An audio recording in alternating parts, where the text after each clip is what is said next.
Hey, everybody. Thanks for listening to Wake Up, Look Up, a podcast where we're connecting events happening in real time to the gospel of Jesus Christ. I'm Zach Wyrock. And today we're looking at this issue, church and state. Who's really responsible for the future of our kids? This is in response to a couple of articles that have come out recently about school vouchers, looking at the issue of states using tax money to go towards private education, oftentimes religious education. 29 states in the United States have school voucher programs. Of those 29 states, 4.7 million children are using those programs to go to private education.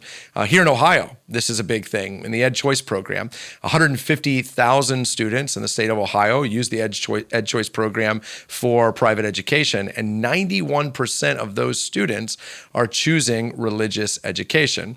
This is causing a great deal of uproar in the public education community because tax money that used to be going in that direction is now going to private education, sometimes religious education. So 2 articles recently, one in the Washington Post and one in the New York Times, are asking, is this good? Is this right? This question is primarily coming from 2 directions. One is, shouldn't we be concerned about the future of public education? And then also, are there issues related to the separation of church and state? In response to the conversation about school vouchers, I think 2 points are really important to make.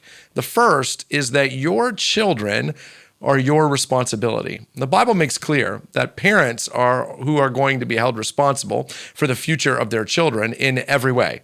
Ethically, morally, intellectually. We might seek the resources of other people. We might use other people to help in the formation of our children, but their growth is our responsibility before God.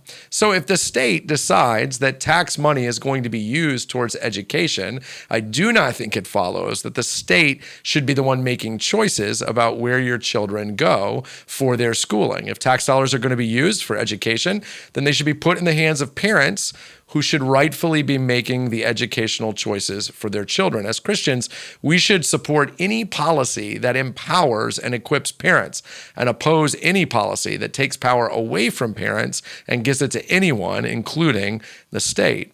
But the second issue is that the separation of church and state is really not what's being pushed here. After all, anyone can tell you that there's no difference between a worldview and a religion.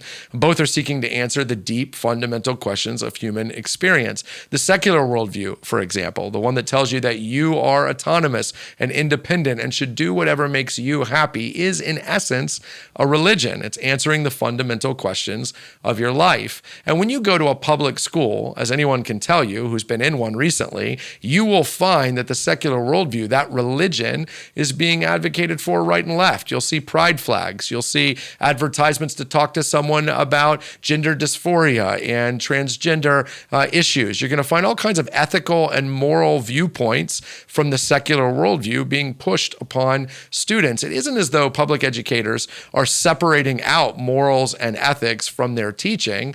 They're just using their morals and their ethics to do it. So no matter where your child goes to school, they are going to be influenced by worldviews and religions.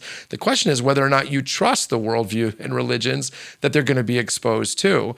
Parents who choose their education to be connected to their religion, in this case, evangelical Christianity, are simply saying that they want to trust that the education that their children are being given is coming from a worldview that they believe in and that they believe will be good for their children. And why shouldn't parents be making those kinds of choices? I mean, one day we're going to answer to God for the way we have raised our children, including, I think, the environments in which we place them. So we need to make informed decisions about education and about who's speaking in to the lives of our children. And if tax dollars, according to our state, are going to be used for education, then of course, parents who come from a religious point of view should be able to use those tax dollars to support education that reinforces their own values. After all, your child is going to learn someone's values. Why not those of your family? So for these reasons, I think followers of Jesus should be supportive of school voucher programs so that families like theirs can make the right choice for their children. Hey, thanks for watching this video. Make sure you hit like and subscribe to get future content from Wake Up, Look Up and from Christ Community Chapel. And while you're here, check out the other videos we have available.